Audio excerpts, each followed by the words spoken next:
歡迎收睇聰先生嘅頻道。喺開始之前，想提提你，記得撳訂閱啊，撳埋個啷啷，咁你就唔會錯過我任何更新啦。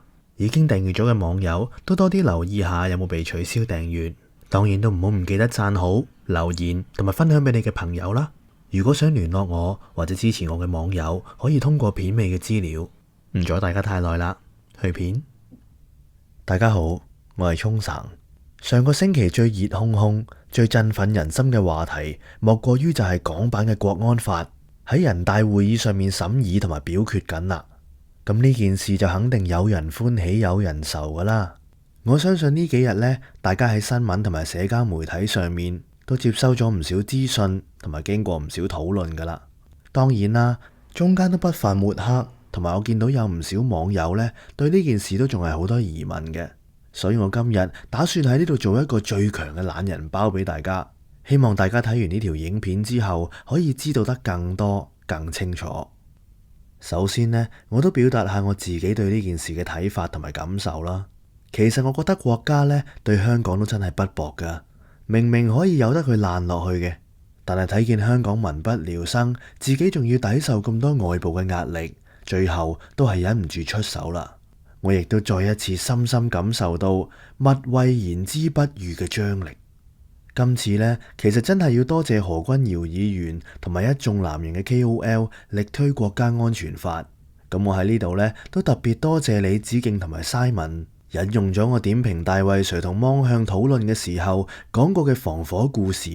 經歷過火燭嘅人先會切身感受到滅火筒嘅重要性。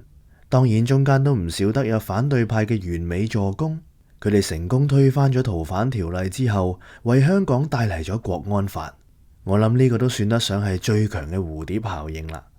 喺繼續講落去之前呢，我都想喺度提提大家，記住而家國家立嘅並唔係23條，而係一套為香港現實情況而度身訂造嘅香港版本國家安全法。我哋就暫時叫住佢做港版國安法先啦。嗱，咁樣做呢，都表示咗國家真係好有誠信嘅。佢應承咗23條係俾翻香港自行立法嘅，所以如果你今日再叫佢做23條呢，其實等於喺度陷國家於不義。記住改口啦。首先我喺度講一講呢件事件出現嘅時間節點先。喺5月21號呢，就有消息指港版嘅國安法納入咗人大嘅會議議程裏面。如果你喺社交媒體上面有關注《人民日報》嘅話呢，你應該會見到一張專為香港而設計嘅繁體字 poster， 內容就係話本次全國人大會議將審議全國人民代表大會關於建立健全香港特別行政區維護國家安全嘅法律制度同埋執行機制嘅決定草案。冇錯啦，呢條42個字長嘅草案就係港版國安法嘅草案啦。跟住我哋都喺第13屆全國人民代表大會第3次會議嘅議程上面，第5點我哋就見到呢條議案啦。接住落嚟到咗5月22號，由13屆全國人大常委會副委員長王晨作呢次草案嘅說明，更加有話喺說明嘅過程裏面，幾次嘅停頓位都掌聲雷動，可見現場嘅人對草案內容都非常認同。而呢一份草案嘅正文部分一共有7條，咁詳情呢，我都唔逐條喺度讀出嚟啦。有需要嘅話呢，請你暫停一下呢個畫面，自己睇一睇啦。當晚呢，香港嘅行政長官林鄭月娥都即刻表示支持，唔單止咁啊，其實連立咗23條11年嘅澳門都公開表示支持。其實條 timeline 呢就冇咁短嘅，如果大家向前睇多一日。喺5月20號，香港中聯辦貼文引述《紫荊》雜誌裏邊嘅一篇文章，已經寫得好清楚噶啦。呢篇文章嘅第一句就係依據中華人民共和國憲法，香港特別行政區嘅權力全部都係中央授予嘅。呢個就係中央對香港擁有全面管治權嘅邏輯起點。裏面仲提到中央可以審查同埋發回特區嘅法律，決定部分全國性嘅法律喺特區實施。中央對呢啲權力並未充分行使或者明示行使，再加上反對派嘅故意曲解呢，喺部分嘅香港人心目中已經形成咗中央權力唔需要行使，甚至乎唔可以行使等等嘅思維慣性啊。好啦，聽到呢度呢，我相信有好多人都會有個問號嘅。人大到底係乜嘢嚟嘅呢？有冇權咁樣做呢？係咪合法咁樣做嘅呢？我可以喺度同你講，人大所做嘅所有嘢呢，都係合情、合法、合理嘅。唔信？聽埋落去啦。首先回應你，人大係乜嘢機構呢？根據中華人民共和國憲法嘅第3章，佢係屬於國家機關。而喺憲法裏邊第57條都寫得好清楚噶啦。中華人民共和國全國人民代表大會係最高嘅國家權力機關，佢嘅常設機關係全國人民代表大會常務委員會。有人又會問，人大可以規定特別行政區實行嘅制度嘅咩？根據憲法第31條，國家喺必要時可以設立特別行政區，而喺特別行政區裏邊實行嘅制度，按照具體情況由全國人民代表大會以法律去規定嘅。又有人問，人大有冇權立法㗎？根據憲法第58條，全國人民代表大會同埋全國人民代表大會常務委員會係行使國家嘅立法權嘅。唔止咁啊，根據憲法第62同埋63條，人大基本上仲可以選舉同埋罷免中華人民共和國主席同埋副主席。所以呢，難怪黃絲都想去選人大啦，仲話想控制埋一半嘅議席添。好啦，講翻條法例先，呢兩條法例到底有啲咩唔同呢？好老實啊，其實到呢一刻都未知嘅，但係我哋可以喺佢嘅字眼上面大概睇到佢有咩分別。基本法23條嘅內容大致上分為7點，分別係叛國、分裂國家、煽動叛亂、顛覆中央人民政府同埋竊取國家機密嘅行為，仲有禁止外國嘅政治組織同埋團體喺香港進行政治活動，同埋禁止香港嘅政治性組織或者團體同外國嘅政治性組織或者團體建立聯繫。咁新嘅港版國安法又點啊？嗱，新嘅港版國安法咧，主要針對4類嘅行為，包括顛覆國家政權啦、分裂國家啦、恐怖活動同埋外部勢力嘅干預。佢裏面提到嘅恐怖活動呢，就係基本法23條冇包含嘅嘢啦。有人會問，呢條法例搞咗咁多年都立唔到，點解今次又立得到呢？嗱，其實喺基本法第2章第18條裏面呢，已經寫得好清楚噶啦。佢裏面話，全國人大常委會喺徵詢咗香港基本法委員會同埋香港特區政府嘅意見之後呢，就可以對列喺基本法附件3上面嘅法律作出增減。任何列喺附件3裏面嘅法律，只限於有關國防、外交同埋根據基本法規定唔屬於香港自治範圍嘅法律。咁今次呢條港版國安法呢，就正正符合晒所有條件啦。有人問，今次呢條法例會唔會辣過23條呢？其實我就睇唔到佢辣過23條嘅，反而啱啱好符合晒今日香港發生嘅所有事，尤其係恐怖活動呢一項。根據香港法例第575條，亦即係引稱為聯合國反恐怖主義措施條例，佢裏面指出嘅恐怖主義行為有以下呢幾項：第一，導致針對人嘅嚴重暴力；第二，導致對財產嘅嚴重損害；第三，危害作出該行動以外嘅人嘅生命；第四，對公眾人士或部分公眾人士嘅健康或者安全造成嚴重嘅危險；第五，嚴重干擾或者嚴重擾亂電子系統；第六，嚴重干擾或者嚴重擾亂機要服務、設施或者系統；第七，意圖強迫特區政府或者國際組織，又或者威嚇公眾人士或者部分公眾人士；仲有就係為推展政治、宗教或者思想上嘅主張而進行嘅。有冇覺得聽落去似曾相識？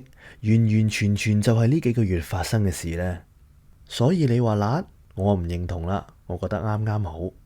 有人問，咁係咪會另設機構去處理呢啲案件呢？嗱，咁又唔使大驚小怪嘅。其實喺1934年至1995年期間呢，香港係有一個部門叫做政治部嘅，當時仲直接由英國嗰邊指揮嘅添。主要呢係負責收集情報啦，所以其實都唔係啲咩新鮮嘢嚟噶啦。再加上如果增設呢個部門嘅話，公眾又睇到又知道。實實在在，大家都唔使將當年殖民地嘅歷史抹黑喺中國頭上啦。不過咁講啦，就算有冇呢個部門呢，你要抹黑呢，都冇人阻到你嘅。跟住有人問，咁拉咗呢，去邊度受審啊？有傳話拉咗呢，要返去內地受審喎，但係其實去內地受審都係合情合理嘅。你干犯嘅係國家安全法啊嘛，由內地法官喺內地審議都好正常啊，唔通叫一位外國人又或者外籍法官去審中國嘅國安法罪犯咩？不過香港係有自己嘅終審權嘅，所以大家都唔使擔心咁多，一切就交翻俾國家同埋政府去安排啦。有人話阿爺係咪心急得滯，等得唔耐煩，要自己出手立法啊？阿爺呢就等咗23年啦，唔知你有冇試過等人23年呢？我估23分鐘呢，你就已經唔耐煩噶啦，莫講話23年啦，楊過等小龍女都冇咁耐喎，更何況佢見到民不聊生，而家唔出手，仲等幾時啊？有人話咁樣就冇咗一國兩制啦，但係你睇下，回歸咗23年，反對派仲可以生活得咁好，暴力都仲可以橫行。你就知道一國兩制實現得有幾咁好啦。至於成日都有人話一國兩制變一國一制，我覺得你哋講得冇錯啊。因為成日都有人想獨立自決、自成一國、制定制度，呢啲行為咪將一國兩制變緊一國一制咯。佢哋仲想一國一制嘅國唔係中國添。有人話立咗呢條法例呢，從此就上唔到 YouTube、上唔到 Facebook、上唔到 Instagram。用唔到 WhatsApp 噶啦，專用微信啦。嗱，你睇下立咗呢條法案11年嘅澳門 YouTube、Facebook、Instagram 大把澳門人喎。你講到咁唔自由，係咪要陷澳門於不義先？又有人話立咗法之後呢，唔會再有宗教活動噶啦，冇晒宗教自由。嗱，呢一個呢，你又可以再睇下澳門啦。澳門係中國境內教堂最多嘅城市。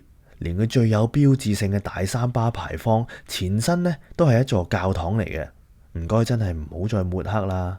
又有人話立咗法之後呢，冇得遊行，冇得集會噶啦。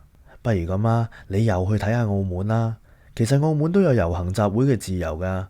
你哋信 Google 噶嘛？係咪？去 Google 下澳門嘅遊行集會事件啦。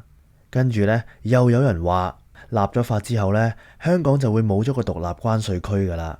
我想講咧，其實獨立關稅區咧係世貿認定嘅，而唔係某啲國家恩賜俾你嘅。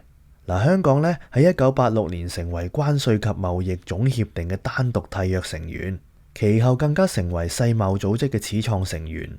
香港享有世貿組織嘅成員所有嘅權利。回歸之後咧，香港特別行政區更加以中國香港嘅名義，繼續以單獨成員嘅身份參與世貿組織。所以你個獨立關稅區係唔會受影響噶。又有人話啦，喂，咁樣好影響外資嘅投資心態喎。嗱，首先呢，我哋先要認定乜嘢叫做投資，乜嘢叫做投機。其實普遍嘅商人呢，只會喺穩定嘅地方做長期嘅投資嘅啫。睇翻舊年嘅情況啊，咁多公司因為社會運動而倒閉，先係真正破壞緊其他人投資香港嘅信心啊。唉，都唔好話其他人啦。本地人都唔投資啦。如果國安法真係會影響投資信心嘅話呢，你不如睇下美國啦。佢哋有咁多條國家安全相關嘅法律，有冇少咗人去投資先？有人問呢條法案咁好，可以保護到香港市民，又可以保護國家，咁佢幾時先立到法呢？嗱，根據環球時報嘅報導呢，相信呢最快喺1-2個月之內呢就可以完成立法程序噶啦。而呢個草案嘅內容，我哋會喺禮拜四，即係28號，人大會議閉幕嘅時候表決，咁我哋就會知得一清二楚啦。今次我哋國家立國家安全法，特朗普就表示，如果對香港落實國家安全法，美國將會作出強烈嘅回應。我又唔明啦，其實當日美國通過條香港人權與民主法案嘅時候，中方都強烈回應噶，點解冇人理嘅呢？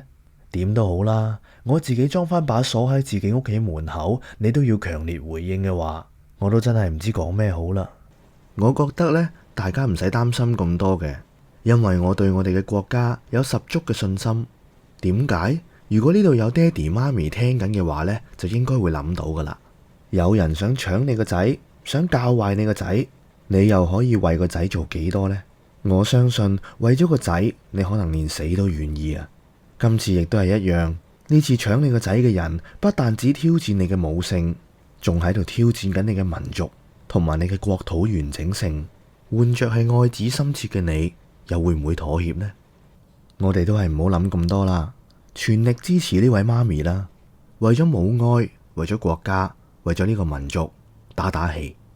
有人話阿爺今次自己落手落腳，親手執藥煲藥，未煲好啫，聞到陣藥味，好多人都好返6、7成，精神爽利。我估到時煲好，藥味到，病就除噶啦。好啦，今日就講到呢度啦，希望呢條影片幫到你。我對阿爺出手表示非常感動，你又感唔感動啊？我建議你就唔好動啦。拜拜。